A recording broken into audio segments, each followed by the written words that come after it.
Hello.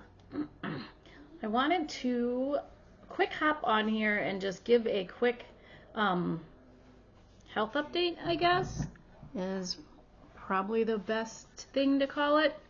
So I have been low carb, high fat, keto since the fall of 2018.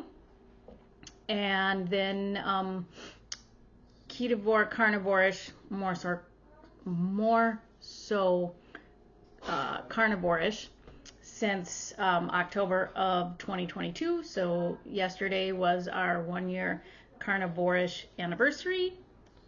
Yay, we did a little live. For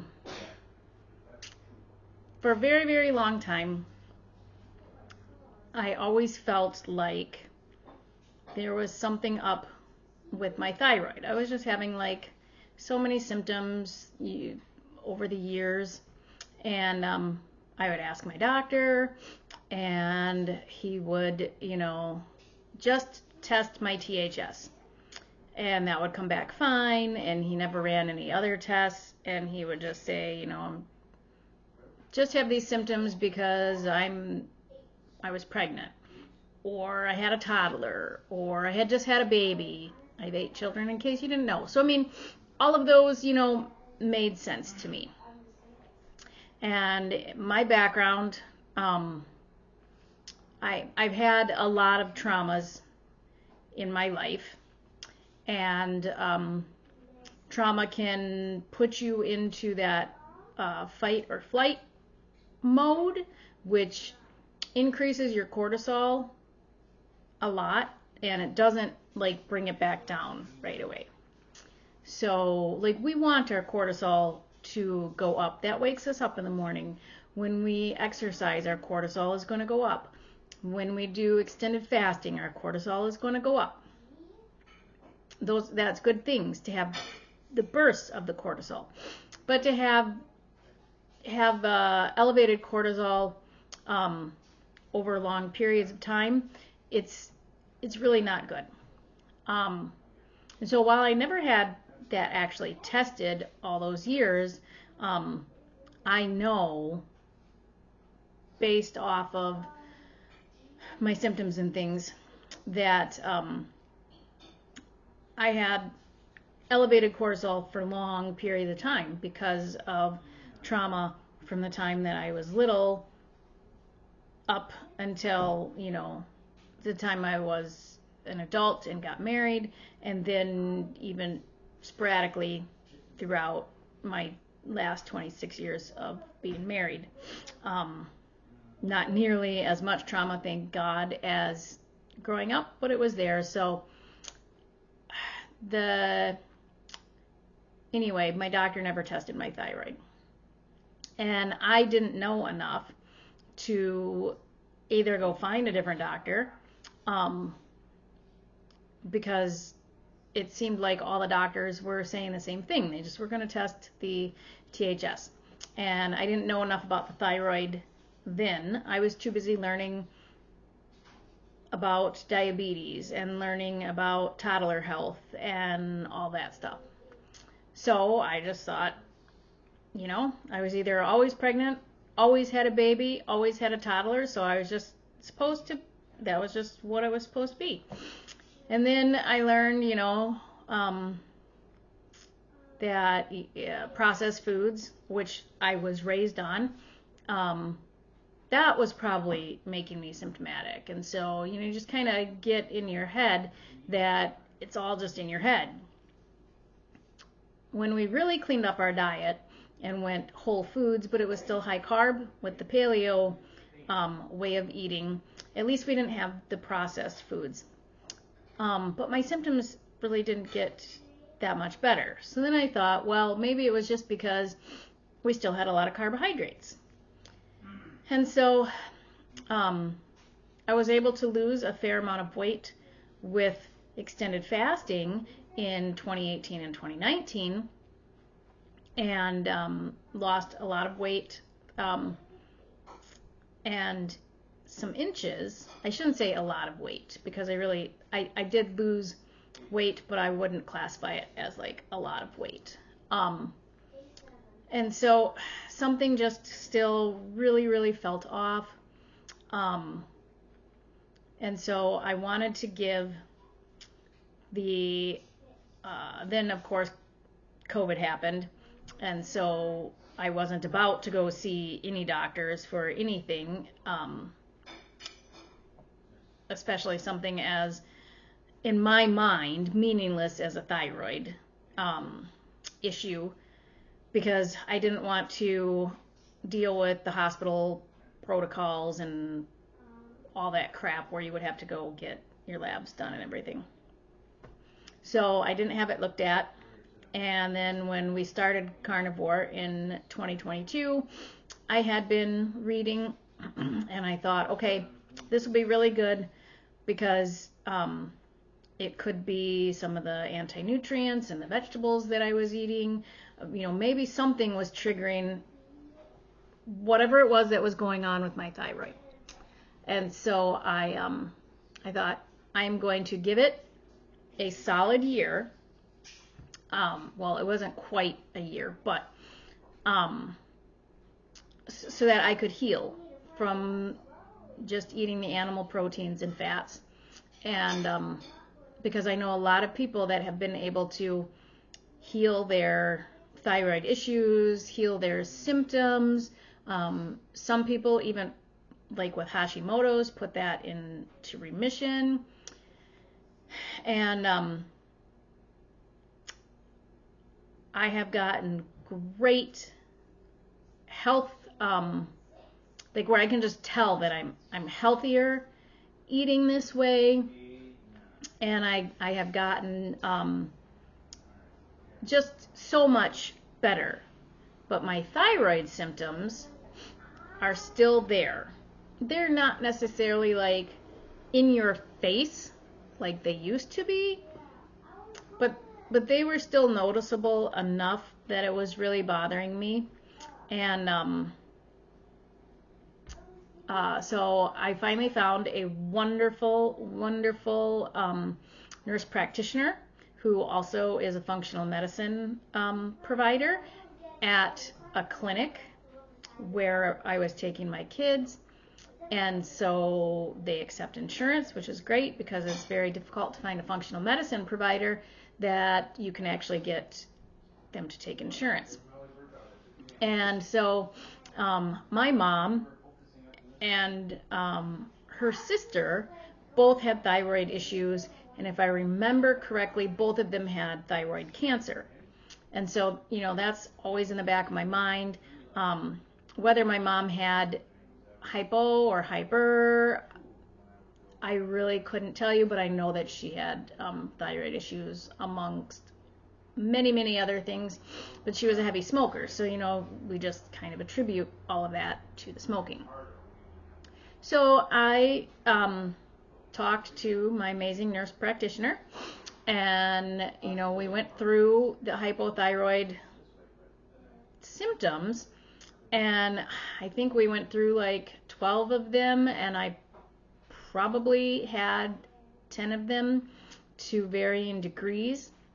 I also was listening to some of Amy Berger's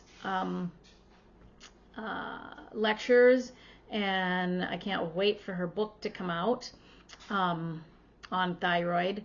But it just really clicked. I was like, as she was going through things in her videos, and I was like, oh, that's me. Oh, that's me. Oh, that's what that means? That's me. I think really the only one that the symptom that I don't really have is like being cold all the time. I do get like chilled, but I don't know, my temp kind of feels normal. So anyway, my nurse practitioner ran a full thyroid panel, which included not just THS, but the total T4, free T4, total T3, total T3, free T3 and reverse T3 along with the Hashimoto antibodies and then the cancer antibodies. So good news is both the antibody tests came back great. I knew that I really didn't feel like I had, anything like that. While my lab ranges or my lab values were in normal range, the majority of them, they were not in optimal range. And my T3, which is the hormone that we need, but we make T4 and our body is supposed to convert it to T3 so that we can use that, and that's what gives us our energy, that's what keeps us going. So that was normal, but like just barely normal. But what I found really interesting, and then I make too much T4. So my T4 was actually too high. But my reverse T3, if you don't know anything about thyroid, then I'm probably just speaking Greek, and a lot of it is still Greek to me because I'm still learning. But the reverse T3, the body can end up converting that T4 into reverse T3 instead of regular T3, and so it's kind of like a key that fits in the cells, but it doesn't get used. It's like, if you were to put a key in a door and it fits, but it doesn't turn to unlock the lock. That's essentially what reverse T3 is. So my reverse T3 is way too high. So what we figure is that my nurse practitioner thinks it could be cortisol related. We did test my cortisol in January, and that was normal. But again, that was normal for at that time, which means my cortisol wasn't high at that time. I wasn't in a stress situation or anything like that. So it doesn't mean that all those years of trauma didn't create this problem, and because I didn't know and didn't get it fixed, it just has continued to get worse.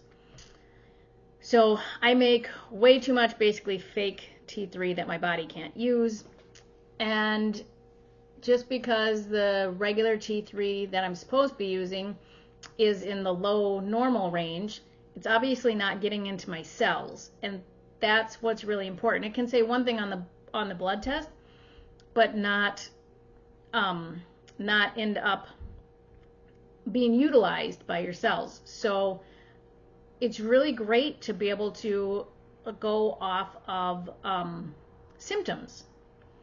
And then I was talking with Dr. Ken Berry about this, and so us collectively, we think that I have a T3 converting issue. And what causes that, we don't know. It could be hereditary.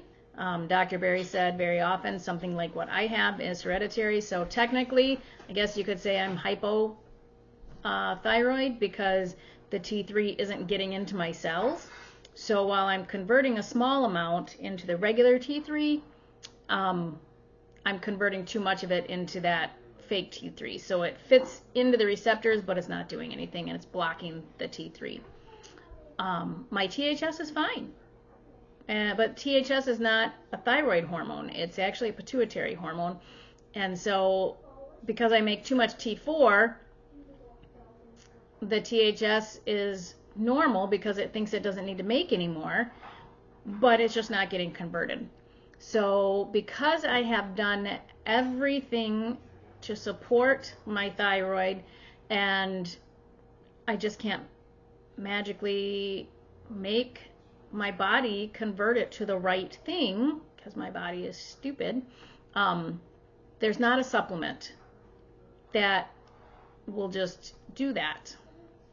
And so, we went down the list, my nurse practitioner and and I'm like, yep, I take the iodine, I take the selenium, I do everything. My zinc is good, my D is good, all of that is good. So I did opt to do a desiccated thyroid replacement. And so I've been 1 week today on the lowest dose of Armour Thyroid, and we're going to see how it goes. We're going to retest in 2 months, and we may need to increase the dose. We may need to just go to the natural T3 because Armour has all the T's in it, including T4 and everything. So Dr. Berry said I may need to just either do two, like a morning dose and an afternoon dose of, this was his suggestion. He doesn't give medical advice, obviously, because he's not my doctor. So I just wanted to put that disclaimer out there so no one would think that he's, this was just his opinion. And so possibly doing Armour twice a day. Or maybe just ending up doing the T3 because that's what I need, but we'll see what the labs say. So my purpose of coming on here and sharing this is because I just want, I am anti-medication, especially for myself and my family, when lifestyle can repair it. So like cholesterol medication, blood pressure medication, even, type 2 diabetes. There are things that you can do to change your lifestyle to be able to get off those medications. Even some people, getting off of depression medications, things like that. But when it comes to things like the thyroid, I have done everything. So I am taking a hormone replacement to give my thyroid extra support. That is not a medication, it is a hormone. To me, because my body is dumb and won't convert it, then I need to do this. It's not a lifestyle issue. It's no different than my husband having to take insulin because his pancreas does not produce insulin. Insulin is a hormone. So he is taking a hormone supplement, essentially. There's nothing that he can do in his lifestyle to make it so he doesn't have to take insulin at all. Now, we are doing things in his lifestyle that are minimizing the amount of insulin that he has to take, but he's always going to have to take insulin until maybe one day they come up with a cure, and which will probably never happen because there's no money in curing type 1 diabetes, unfortunately. And so it's the same with thyroid. If you've changed your lifestyle and you're being really honest and you're not cheating and you're not like, oh yeah, I eat 50 grams of carbs a day, and you're still symptomatic, then you need to probably reduce your carbs. Or if you're like, oh yeah, I'm good, but you're drinking 2 beers a day, or whatever. There are still things that you can do. I removed all of that. I rarely drink.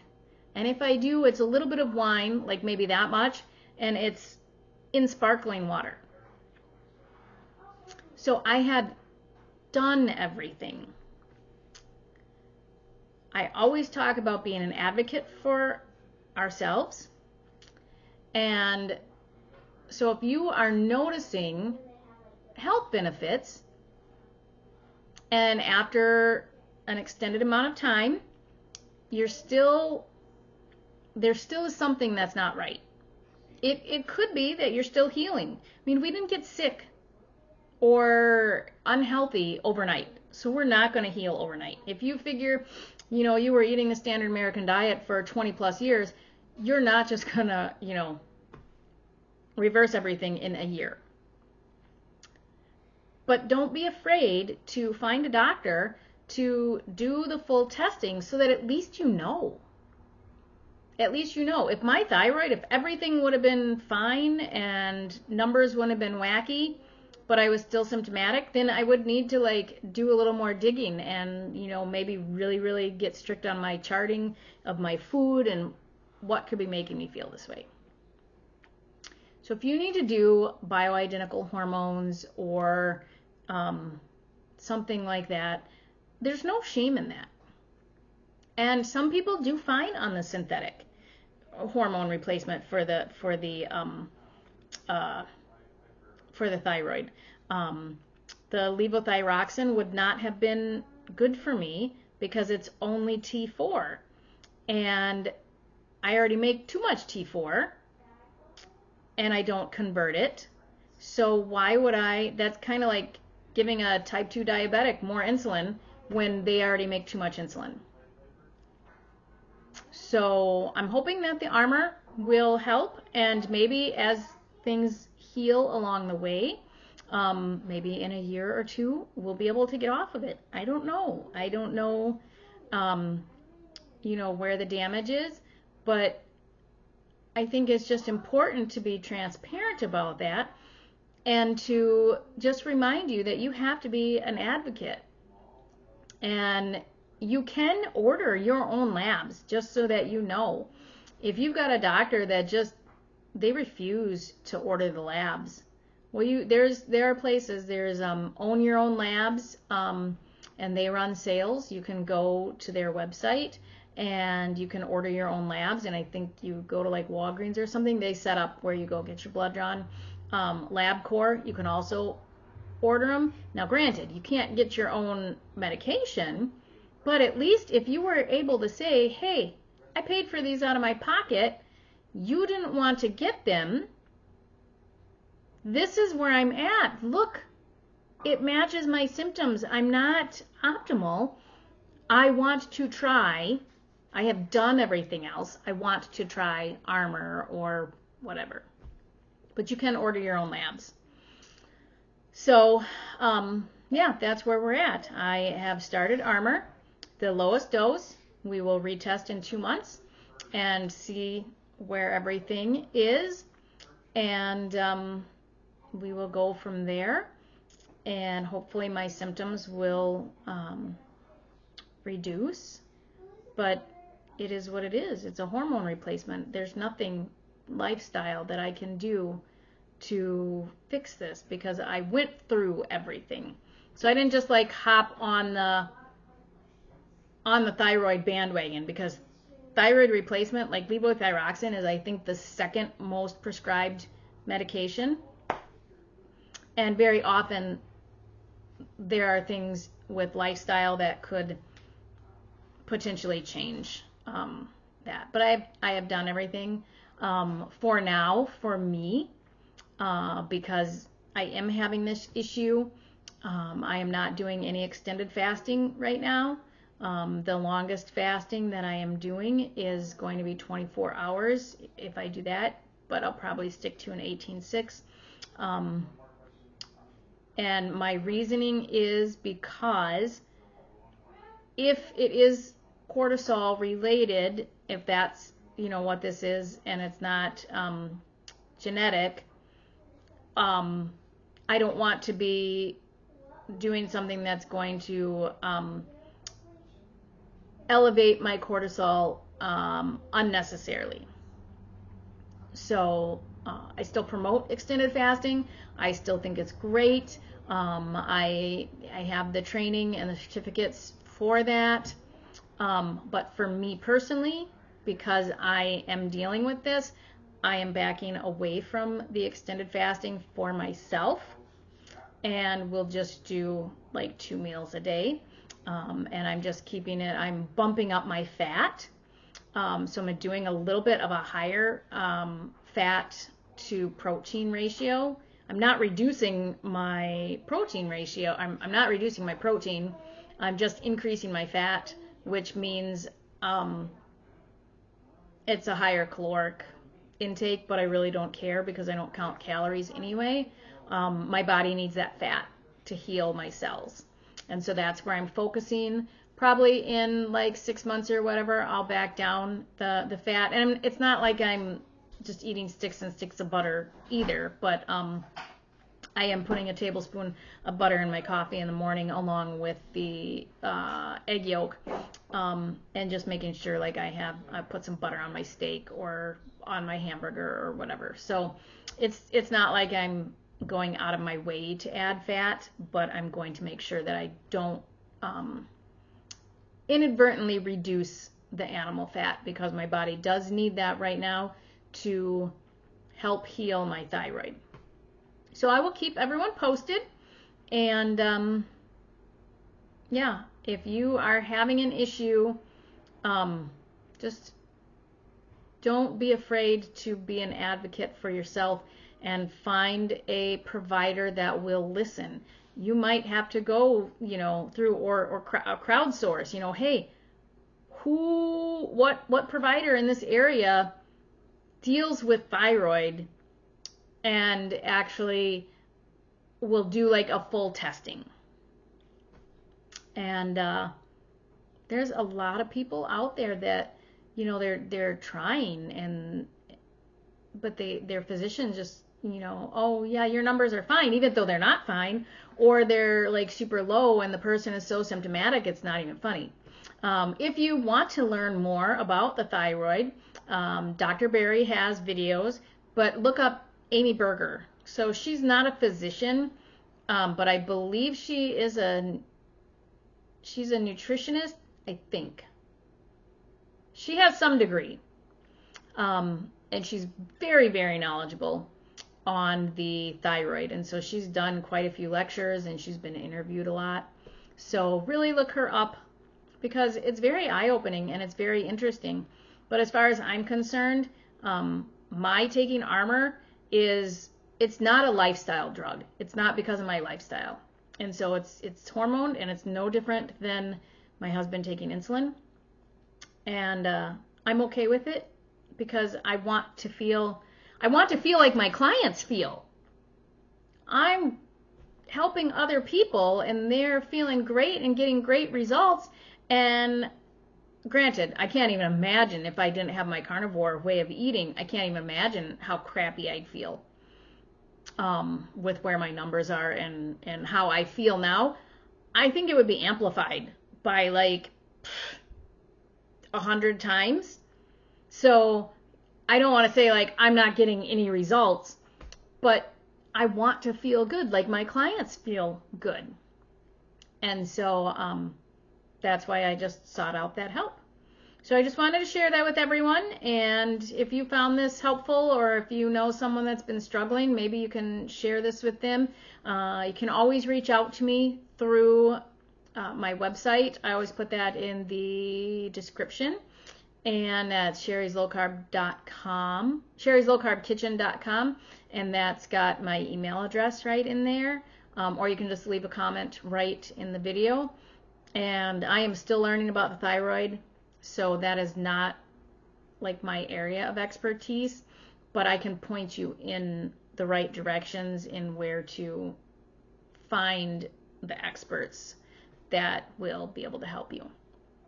So as always, make sure you subscribe to my channel, hit that thumbs up button, and share this video. Thanks, and we'll talk again soon.